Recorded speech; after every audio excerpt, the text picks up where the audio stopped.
Okay, so here's the paper I want to talk about. The first version's on archive. The revised version will be up very shortly, by next week. So here's what we did. So we've been, so we basically have three main contributions. The first being, we have some generalized notion of persistence diagrams. So we're looking at filtrations of a space, not just 1D filtrations, but filtrations over any finite lattice. And we're requiring our lattices have metrics so we can talk about stability, measuring features, and so on. So we have a notion of persistence diagrams for filtrations indexed over any finite metric lattice. Right? We were able to prove stability. So this was the big deal. We've known about this for a long time, many years, but stability we couldn't figure out until just now. And in the process, we're able to set up a functorial pipeline. So the pipeline that goes from a filtered space all the way to a persistence diagram is now functorial, which was not known to be the case. And here's roughly the motivation for all this. So, right, so we want to go beyond just one classical persistence diagram, just 1D persistence. And the applied reason for this is because, well, the classical persistence diagram cannot handle outliers. So just in the presence of just one outlier, the persistence diagram changes drastically. And so it's been acknowledged that the way out of this is to have a theory of persistence for many parameters, not just one. And of course, we need stability. And stability is very important in persistent homology. And this is because data is noisy. And any information that we extract from data should be stable to noise. And then functoriality, right? So, of course, functoriality is very important in math. But my motivation is I've been trying to develop a theory of persistence diagrams for stratified maps. And we made partial progress with McPherson, but the final step would be to actually have a persistence diagram for any constructible map. And functoriality is exactly what we needed for this. Okay, so let me get into some of the details here. First, I'm gonna tell you what I mean by this. What are our persistence diagrams? Okay, so here's some backgrounds. Here's a background. So the standard 1D persistence, we start out with a 1D filtration. And so let's just let K be a simplicial complex, a finite simplicial complex. And there are two standard ways of defining a persistence diagram. So for any pair of indices, A less than or equal to B, right, we have a map on homology induced by inclusion. So Ka is sitting in Kb, so that means we get a map. And so let F star AB be the rank of this map. And then we can define the persistence diagram as assignment to every interval AB, the following integer. So it's basically this computation. And these are all the ranks. These are the ranks of various pairs of indices. So it's a plus, minus, plus, minus. So, right, and so the persistence diagram at the interval AB has this multiplicity. So you can say the bar AB has this multiplicity. So that's one way of defining the persistence diagram. And the other way is, well, to apply H star to this filtration. And that gives us something called a persistence module. And this decomposes into these nice bars. Okay.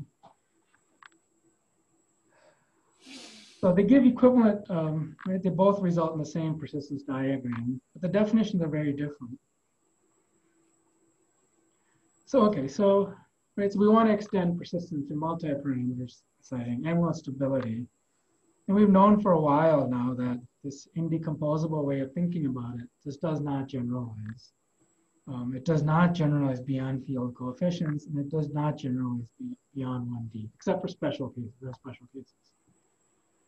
And it's because we run into these problems. We end up with wild quivers. It's really hard to work with and really hard to interpret them. But I've been working in the last 10 years or so on furthering this inclusion-exclusion definition. Right, so by the way, feel free to stop me if you have any questions. So I've been working on generalizing this definition. So a while ago, I was able to identify this as a special case of something called the Mobius inversion formula. So the Mobius inversion is something that appears in incidence algebras. It's something that's taught in algebraic combinatorics. And we made a good amount of progress. So just in 1D persistence, we have a 1D filtration. We've been able to generalize the persistence diagram over any coefficient ring.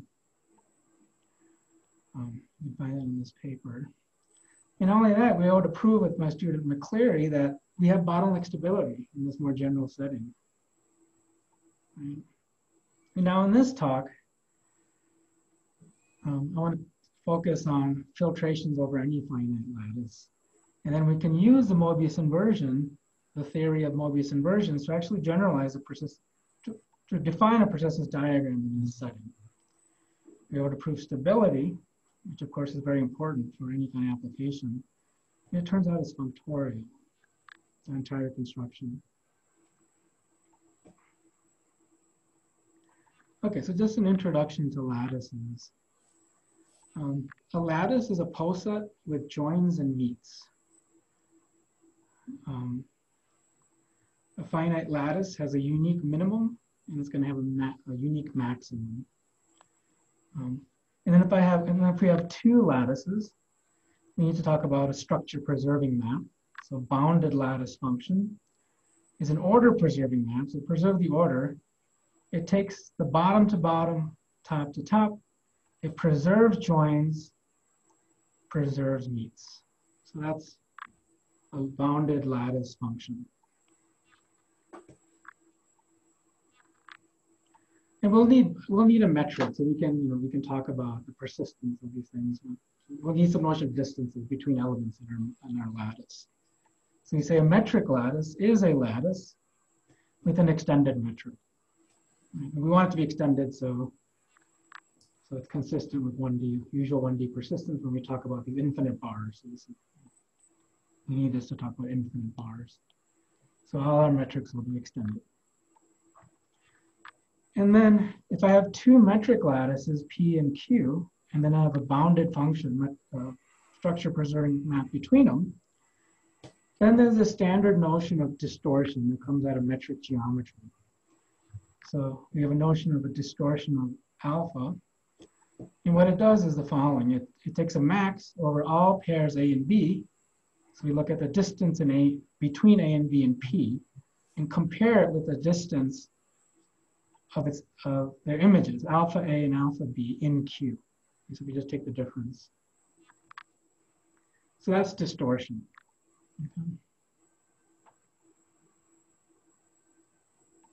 Okay, so now that we have our lattices, and we'll want to talk about intervals, because our persistence diagram will make assignments to every interval, assign to every interval some integer.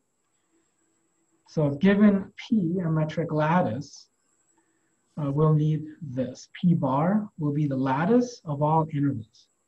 So the elements will be intervals A, B, A is less than B. And here's the ordering. A, B, the interval A, B is less than the interval C, D if we have this pair component-wise less than equal to. And it turns out that this is a lattice. And then the natural metric on P bar is the following. The distance between two intervals A, B, and C, D is the max of these two numbers. So the max in P between A, C, and the max in P between B and D.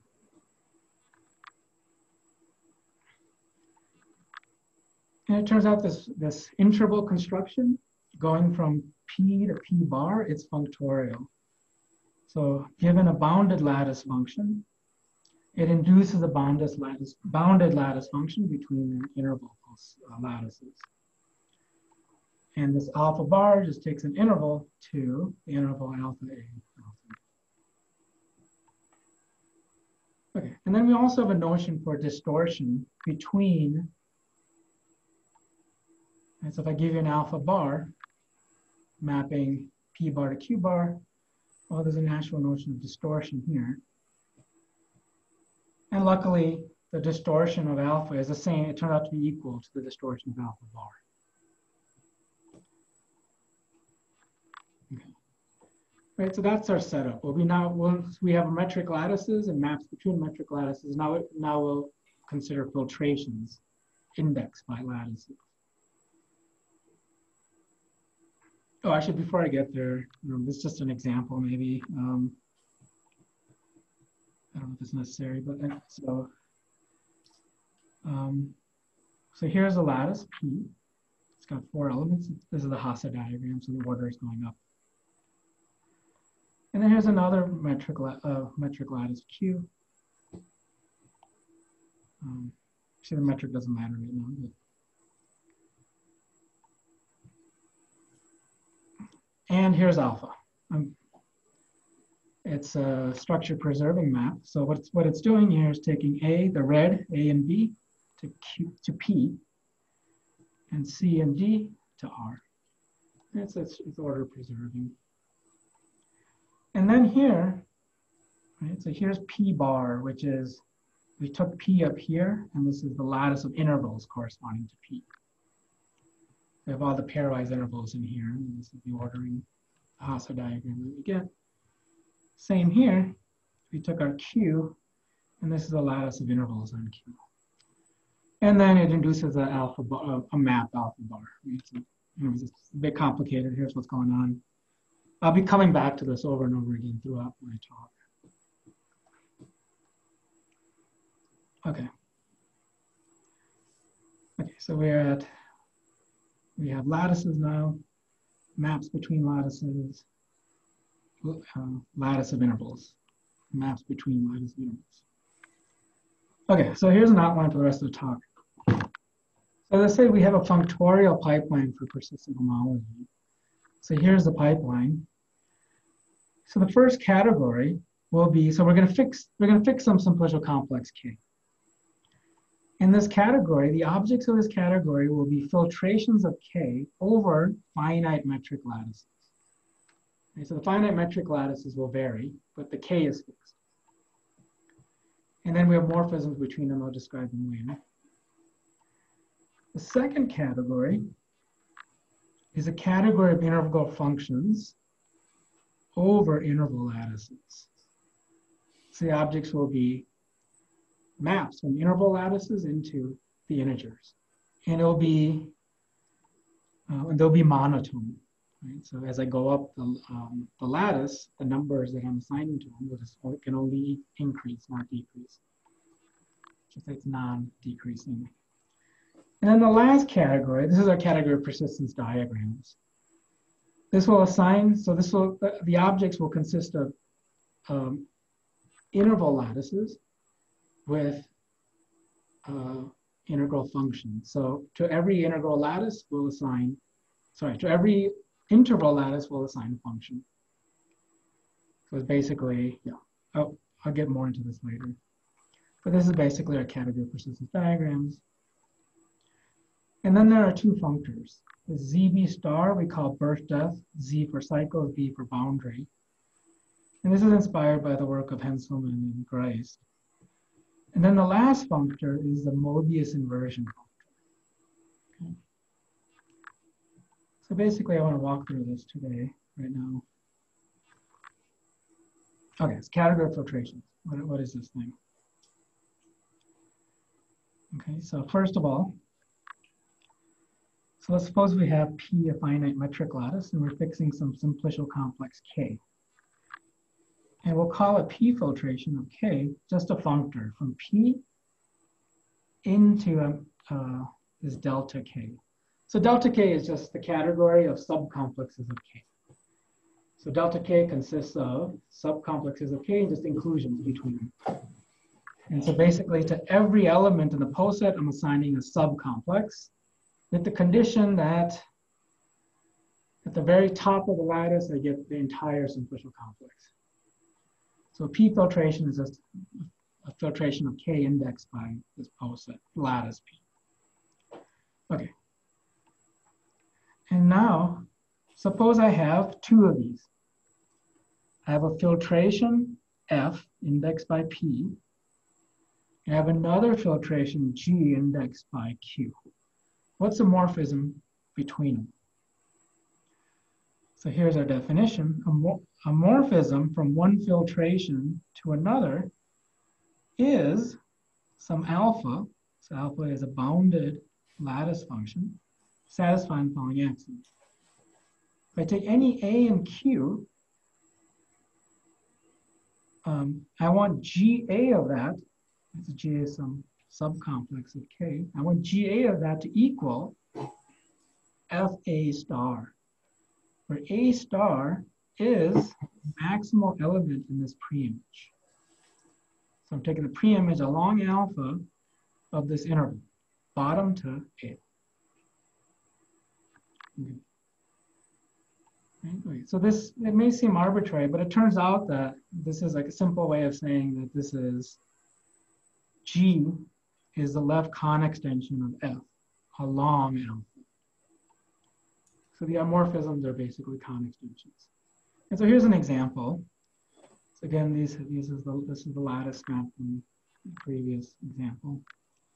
So here's a filtration of the two simplex. So the top, the full complex is just the two simplex. And here's a filtration. We get the edge, then we get the triangle comes in without the interior. Triangle comes in here without the interior, and then the interior comes in. Right, now here's another filtration on the right-hand side. Now this is a 1D filtration. Here we have just the hollow triangle, and the full filled-in triangle. And this satisfies our con extension condition. So meaning, let's look at this red guy. Its preimage turns out to be, right, the preimage are both of these guys. Take the maximal element in this preimage, which is this element here, and we have to assign to it now the hollow triangle. Take the preimage of this blue guy, that's consisting of this and this. Take the maximum guy in it, it's that full triangle. So it has to be that. Right, so that's our category now. The objects of our category are filtrations indexed over any finite metric lattice. Their morphisms are con extensions. Okay, so that's our first category. Second category will consist of monotone integral functions. So okay, so right, so monotone integral function is basically right. So our objects will be monotone integral functions. So that's basically a function from P bar. So it's the interval lattice associated to some P to F. And it's monotone. So as we go up in the lattice structure, the integer we assign to it is non-decreasing. And then a morph, so suppose I have two of these now. I have one monotone integral function, and I have a second monotone integral function. A morphism from one to the other is again the same idea. It's a lattice map alpha bar with the following condition. For all intervals I in Q bar, G of I has to equal Fi star. And Fi star is the maximum guy in this preimage. Right, so I'm looking at the interval bottom to I, take its preimage, take the maximal guy, it's I star, and we want Gi to be Fi star. Again, this turns out to be a con extension. So G is the left con extension of F along alpha bar. Okay, so that's our category we're calling monotone integral functions. The objects are monotone integral functions, and the morphisms are this form, left con extensions. And here's an example. So this is P from our earlier example, P with looks like a diamond. And what I've drawn here is its lattice of intervals. And I have an integral function, a monotone integral function, right? So as I go up, I have 0 here, and it's monotone. Right? And so once I get to 1 here, I have to stay at 1 or go up. So this is all monotone. Same here, this is another monotone. I'm starting at 0, going up to 1 here. This is monotone. And let's just check this con condition, con extension condition. Let's just take a look at this 1. Right? You want to look at the preimage of 1. So it turns out the preimage of 1 is exactly these guys, 4. We want the maximal element in here, which is this node, and this node has value 1. So this has to be 1. And it turns out that these guys here, they don't have a preimage, the ones in blue. But the way we've defined it, right, we take the preimage of the bottom to one of these guys. So we're always going to get at least the bottom here. And so this has to be, all 3 of these has to be 0. So that's our second category. Third category is our category of persistence diagrams. Let's call them integral functions in general.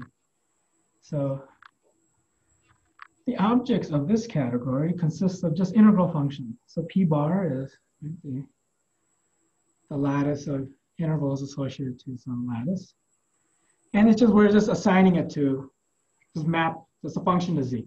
No condition, doesn't have to be monotone. Any function to Z. So these are objects, so these functions to Z. Integral functions. Now, a morphism we call a charge preserving morphism. Okay. So this is inspired by, so if you think of these objects as, say, maybe signed measure space,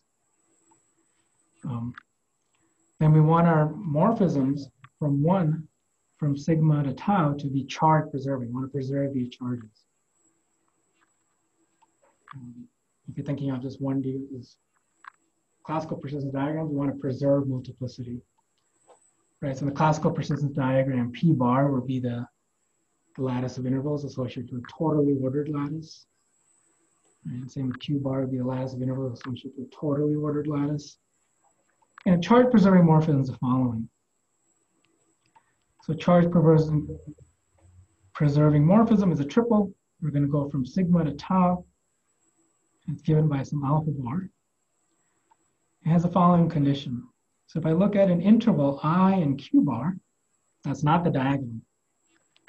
This is important. The diagonal plays an important role. So if I look at any interval that's not the diagonal, we want the following condition. Tau of I, so that's the value associated to this I, has to be the sum of the sigma j's, where j is in the preimage of alpha bar. Okay. So here's an example. Here's a P bar, or running P bar. This is the lattice associated to, again, the lattice, the diamond lattice of intervals associated to the diamond lattice.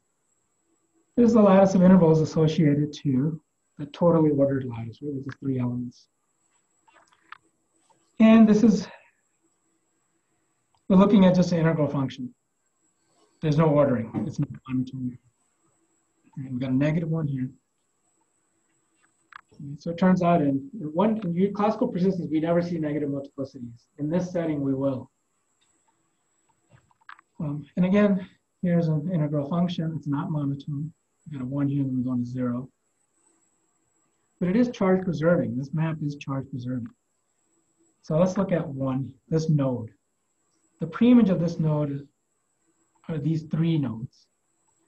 The sum of the values on these 3 nodes is 1, which is what this has to be.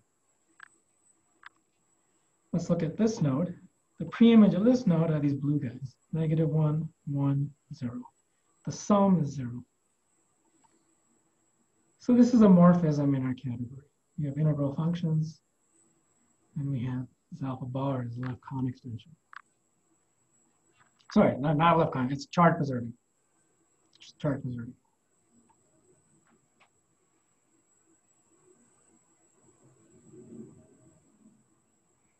Okay, back to my outline.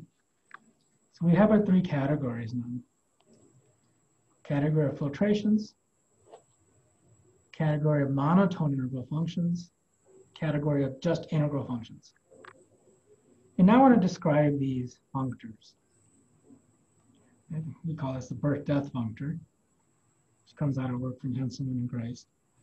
And then this is more classical, Mobius inversion. Although, as far as I know, there's nothing about functoriality of Mobius inversions in the literature. So this could be something new and to dig deeper into. Okay, the birth-death functor. Okay, so suppose we're given some filtration. Right? So we want to assign to this filtration a monotone integral function. So here's what we'll do for every interval. So here's it's based on this P. For every interval in P, I'm going to assign to it the following integer. Right, so first let's assume that B is not the top element. And here's what I'll assign to it. I'll assign to it the dimension of the cycle group at A. Right, so these are the cycles that are born by A. Either born at A or before. So cycles that I'm seeing at A intersect the boundaries at B. Right, so this is the boundary space at B. So all the boundaries at B and before.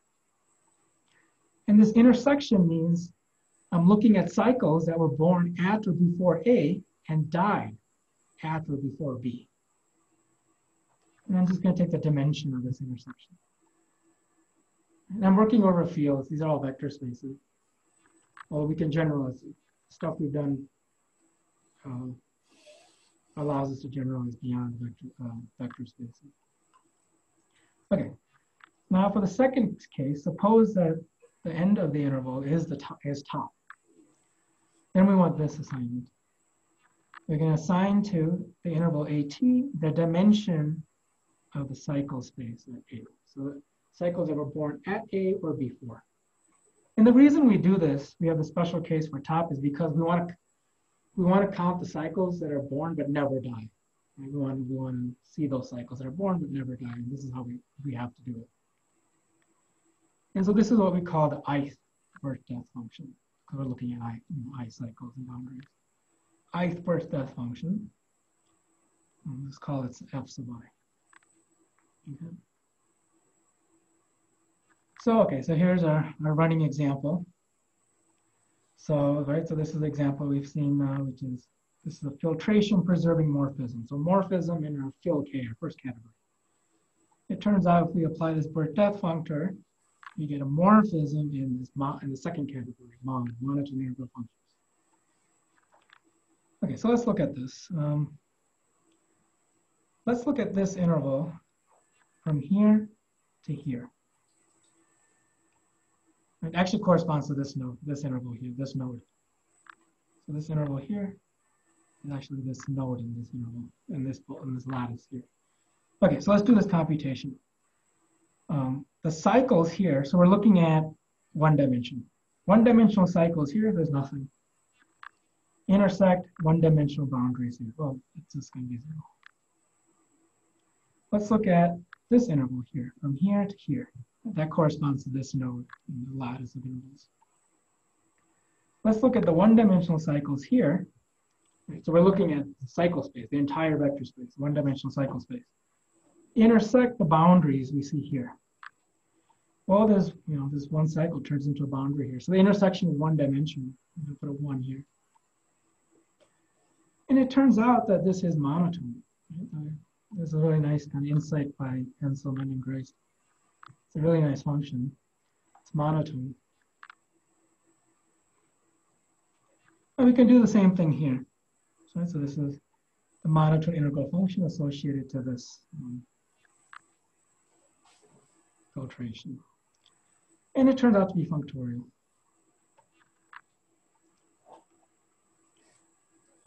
Okay. Now, right, so for the persistence diagram, we're interested in stuff that's exactly born at A and dies exactly at B. That's what the barcodes persistence diagrams are telling us. Stuff that's born exactly at A and dies exactly at B. Well, The birth depth functions are not saying that. This is saying stuff that's born at or before A and dead at or before B. So we need to do something more. And this is where the Mobius inversion comes in. This is exactly what we want. So given now, right, so we need a functor now from, if I give you any integral, monotone integral function, we need to turn that into a persistence diagram, or just an integral function. So given any monotone integral function, there is a unique integral function, we'll call it sigma, with the following property. If I take, so f of j, so this is the burst depth associated to some interval j, this number has to equal this quantity here, the sum. So this is, I'm going to look at all I in p bar, where the interval I is less than equal to the interval j. In this world, I do a sum. This is the generalization of this inclusion-exclusion definition of persistence diagram that we all know. The one Edelsbrunner, Flosini, Landi, and all are working with, or developed. And this function sigma is what I'll call the Mobius. We'll call the Mobius inversion, the standard term. So sigma is the Mobius inversion of that, and it's unique. And there's a lot of literature on the Mobius inversion. Rota has written a lot. Giancarlo Rota. Okay, let's do a running example. So here I'm taking a morphism in monotone integral functions. These are monotone. Now we're going to apply the Mobius inversion functor. Okay, so here's what's happening. Let's just check. I just want to check this. Let's just check this, convince ourselves this is the Mobius inversion. Let's look at this one here. Right. Hold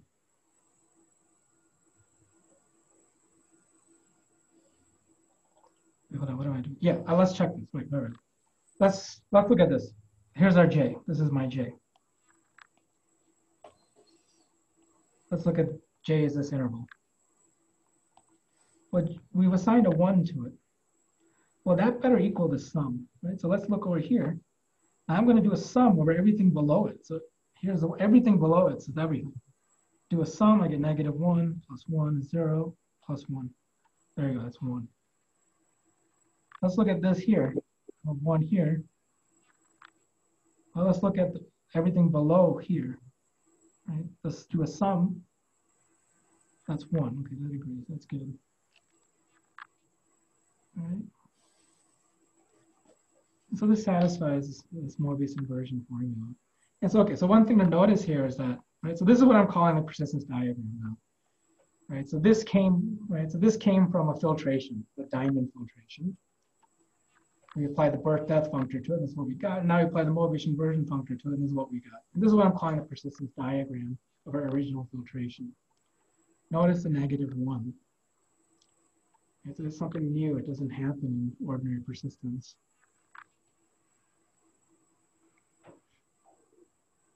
Okay. So of course, this entire theory would not be very interesting without stability.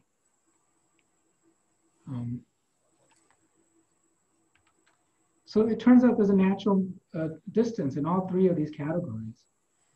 So what are the objects in here again? They're filtrations over metric lattices. And if I have a morphism here, we have a notion of a distortion. So I have 2 objects and morphism between them. The distortion is telling us basically how much we're changing from one to the other. So now if I give you any 2 objects in here, how do I define the distance between them? Well, let's look at all paths between them. It turns out there's always a path between any 2 objects in this category. Take a path, right? A path is basically a bunch of arrows from one to the other. The sequence of arrows, the direction of the arrows doesn't matter, just the sequence of arrows. Right? So now each arrow has a distortion, take the sum. So every path now has a cost, now minimize over all paths. So that gives us a metric here. And we call this the edit distance because it's inspired by work done by a whole bunch of people on graph edit distance. Right? So it comes out of this graph edit distance literature. Same here, right? So so a morphism here has a notion of a distortion. So if I take any two objects, it turns out in this category, though, there might not be a path between any two objects. But suppose there is a path between two objects. Well, that's a sequence of morphisms. Right? You take the sum of the distortions, that gives me a cost for this path, minimize over all paths. It just turns out to be an extended metric because there might not be a path between any given two objects. And the last category, a category of integral functions or persistence diagrams, same thing. Our objects are integral functions. Morphisms now, right, they have distortion. And because we have a notion of a diagonal where stuff can disappear into the diagonal, it turns out you can compare any two objects in this category. Any two objects have a path between them. And a path has a cost, minimize over all paths. Now, these are functors. So paths go to paths. And not only that, we have this, I have this statement where the distortion of an alpha turns out to be the same as the distortion of the induced alpha bar between the interval lattices. So it turns out it's a trivial proof that this is one Lipschitz. The path goes to path. Right? And so when I translate a path into here, it can only get shorter. This Lipschitz, this turns out to be one Lipschitz, these two. And so this entire pipeline is now stable. It's one Lipschitz. Okay, and so surprisingly, and so if I now go back to just, restrict everything, this whole conversation to ordinary persistence, I have a 1D filtration giving us, our usual thing, giving us our usual persistence diagram. And in that setting, we have bottleneck distance, our kind of golden metric. And it turns out that in this special setting, when we restrict to this 1D persistence, that the distance between any two persistence diagrams, right, these are now our standard, sigma and tau are our standard persistence diagram with classical persistence diagrams.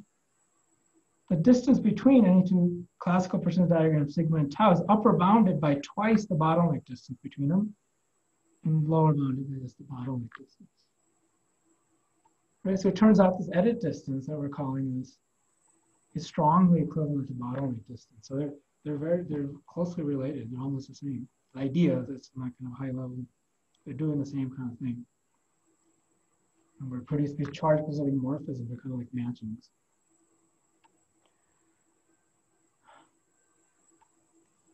Okay. So I think this is one of my last few slides. I want to interpret this negative. Okay, this is new in persistent homology, persistent diagram. What does this negative mean? Usually when we look at a barcode, right, we have birth and death. It's like, okay, cycle is born here and cycle died. But what does this mean? What does it mean to have a negative bar?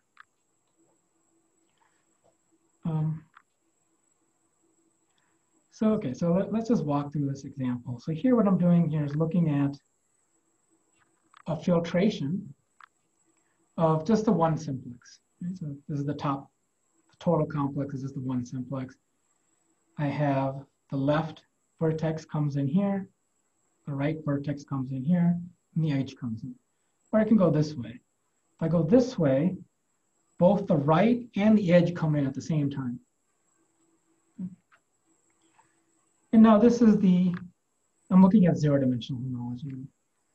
This is the monotone integral function associated to that. Right? This is the birth-death function applied to this filtration. And then we're going to do a Mobius inversion. So this is what we call this is what I'm calling the persistence diagram of this original filtration, the zero persistence diagram. And so here's our kind of lookup table. There's so many intervals here, it's kind of hard to figure out what's going on. Right, so here's, I'm labeling, this is my poset P, and here's how I'm labeling it, A, B, C, D. And this underlying poset is this poset, the poset of intervals.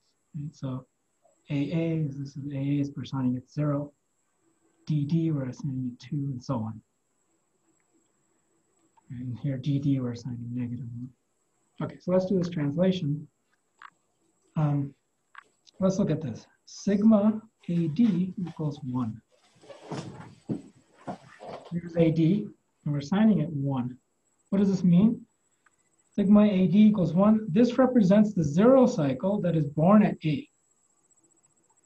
So there's a 0 cycle here that's born at A, and it never dies. That's why it's a 1 here. AD, D being the top guy. Born at A, lives forever. Integer BD equals 1. Where's BD? BD is right here.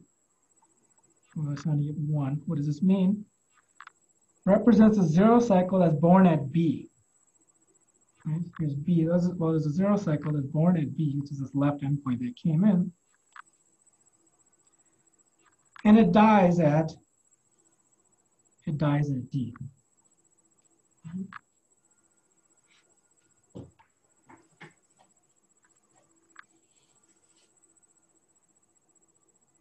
So I should say, wait, yeah, the BD represents a 0 cycle that is born at B. It's born at B. Okay, so now let's look at the integer C, sigma CC equals 1. Where CC is, it's right here. We're assigning a 1 to it. That's CC. So we have, what happened at C? Well, we got the left vertex came in along with that edge. So two things happened. So the integer C, sigma CC equals 1 represents the 0 cycle that is born at C and dies immediately. Then, okay, then there's this mysterious thing. Sigma DD equals -1. And here's DD. What's going on here? That represents the 0 cycle, right, that was born twice. Right, so because here we have one, right, we have one component, but it was born twice. It was born, well, let's just say, yeah, that there's a 0 cycle that was born twice here. So it represents a 0 cycle that was born twice, but contributes to just one dimension of the total cycle space. So this one cycle here was born here, was also born here. It came in a different, right? So this is what happens when you have these multiparameter filtrations. You have the same cycle that can be born in different places. So then you need to balance the equations. You need to balance the Mobius inversion formula, and that's why we get these -1s. So these negatives represent cycles that are born in multiple places. Okay, I think I'm almost done. Okay, so here's what we're doing right now. We have stability. We want to compute these things. We want this theory to be applicable. So it turns out that if I give you a filtration over some lattice P, there is an easy algorithm, n to the 4th, where n is the number of nodes in P. We want something that's output sensitive. We think it's not going to be, it's not going to scale well. So that's what I'm working on with currently Dimitri Morozov. We want output sensitive, something that scales. Okay, and then right, we want a notion, we want to compute this as edit distance. If I give you two of the general persistent diagrams, how do I compute the distance between them? Well, in general, right, so we're talking about distances between arbitrary finite lattices. In general, there are no efficient algorithms. Because if you can solve that problem, you can solve the lattice isomorphism problem, which is known to be very hard. So in general, you can't hope for an efficient algorithm for calculating distance between general diagrams. But for special cases, we can, right? We know in the general, like 1D persistence, we can. And our theorem says that just the bottleneck, the algorithm that computes bottleneck distance will give us a 2 approximation. So it seems very possible that in a certain restricted cases of lattices, maybe 2D lattices, 3D, something like that, we can actually figure out a nice algorithm. And here's, right, so that's kind of the applied side. You need algorithms. On the math side, functoriality actually is now very interesting. Because up until now, we did not have functoriality in persistent diagrams. So one thing I'm looking at with Brittany Fazy is something called a persistent homology transform. Which is basically a shape in 3D space, and you just do persistence in all directions. And so basically, what you end up with is for every point on the sphere of direction, you get a persistence diagram. And now what you can do is, right, so you get a persistence diagram for every point in the sphere of directions. Now change your direction a little bit. Well, the combinatorial structure of persistence diagram is not going to change. It only changes at some measure of zero singularity set of the sphere. So it turns out that you can think about this, the persistent homology transform as a co-sheaf. Right, so using this functorial setup now, we have a co-sheaf of persistence diagrams. So now you can bring to bear this co-sheaf theory, sheaf theory. And another thing, a long-standing open problem I've been working on forever since grad school is we want a persistence diagram for constructible maps, right, for algebraic maps, structurally stable maps, analytic maps. We made partial progress, but now functoriality was a missing piece. So anyways, this is what I'm working on now. Thank you for your attention. Thank you, Amit. Are there any questions?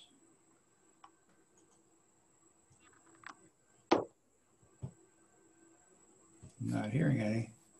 Could I ask a question? Yes, please. So first of all, yeah, thank you for your talk. It was really interesting. So I have two questions. The first is about your stability result. Yep. So the way you stated it, you have one Lipschitz map, yeah, that starts from some category of filtrations of some fixed simplicial complex. So if I have two, say, point clouds that I think are close, and then I build two filtrations, but they're not filtrations of exactly the same simplicial complex. Like maybe they have different numbers of vertices or something. Right. How should I use this stability result to compare them? Right, so we did fix the simplicial complex. One thing we could do, so my student Alex is now working on kind of generalizing this, not to the simplicial complex, but some fixed space. Right. Another way possibly of thinking about your question is the following, like, so it turns out that, if you have a simplicial map, see if you can relate those two simplicial complexes in some way, then you start getting, then you get pullbacks, push forwards, pull back, like the kind of functors you see in sheaf theory. Mm-hmm. You can push filtrations forward. You can pull them back too. So you can start playing these kinds of games. Okay, so for example, if I had like a point cloud and then a noisy version with some additional outliers, and then I did something like the Rips complex or some construction where my vertices correspond to data points, and then I have an inclusion of simplicial complexes, then using this,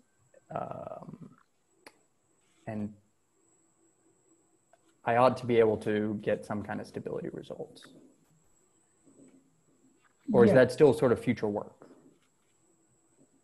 Well, in that context, yeah. So if your fixed point, if your point cloud is fixed, and then your Rips the total complex is fixed too.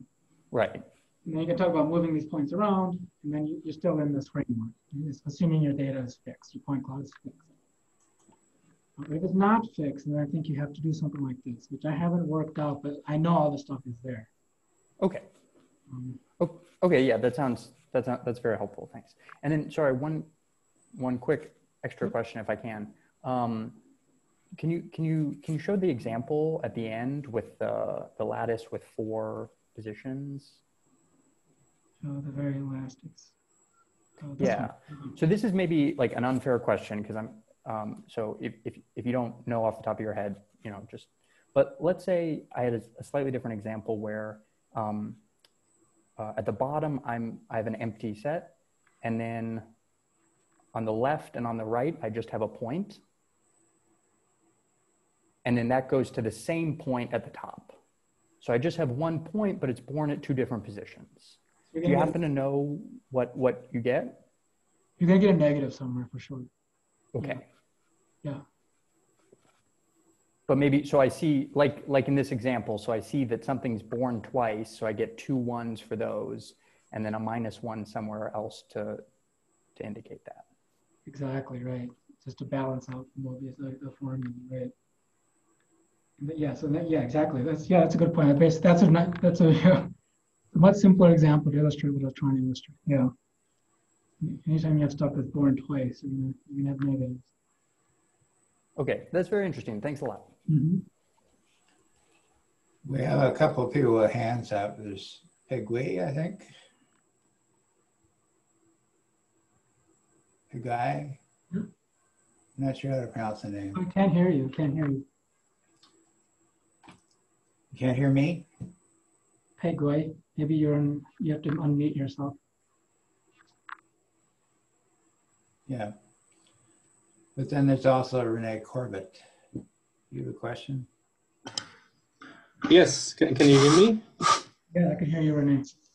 Cool, thanks. Wonderful talk. I wondered about if you could generalize the assumption on the lattices, so maybe to, I don't know, upper semi-lattices or maybe even posets. Would that be possible, or do you need these joins and meets all the time? So I think Justin Curry thinks he can do it. Yeah, I think there are possibilities. Like I think he was telling me that you should be able to do it for any join somewhere.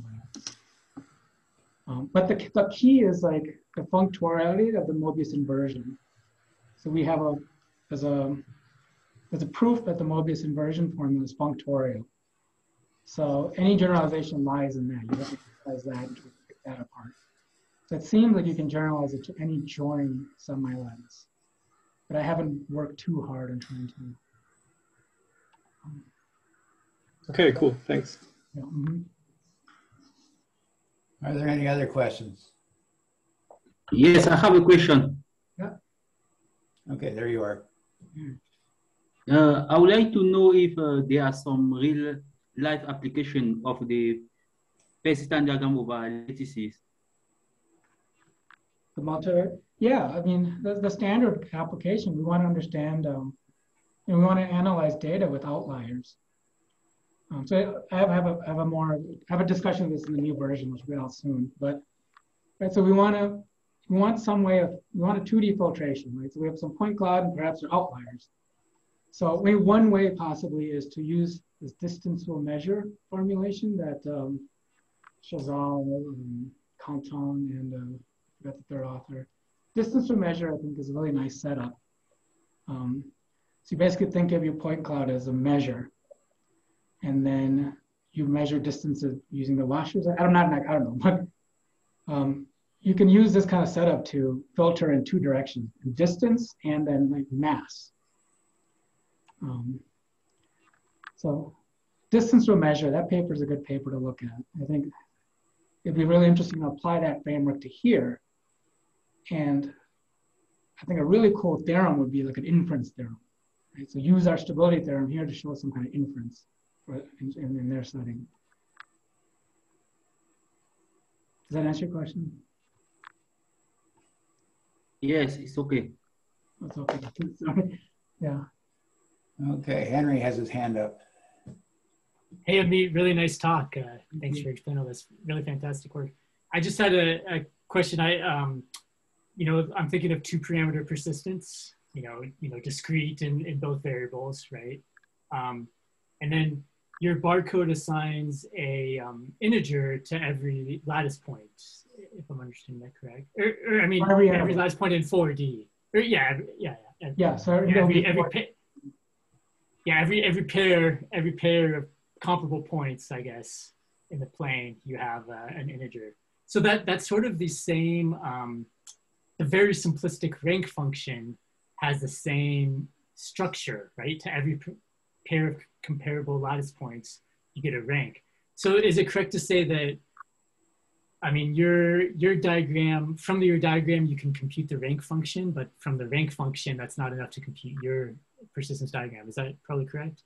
So this birth-death function should be, yeah, the rank function should be compared to the birth-death function. They're related. You can go from one to the other. I see. The birth-death function is really nice. It's monotone. It behaves very nicely. Uh-huh. Gotcha. So from the rank function, that is enough information to compute the birth-death and then compute the diagram. Yeah. Cool. And one of the things that maybe like, you know, do something like, think of maybe like persistent images, but not for 2D. Like, does this stability theorem imply, you know, some kind of stability for some generalized persistent images? Mm-hmm. Mm-hmm. Cool. Thanks a lot. Really appreciate it. Is there any other questions? Let's thank Amit again.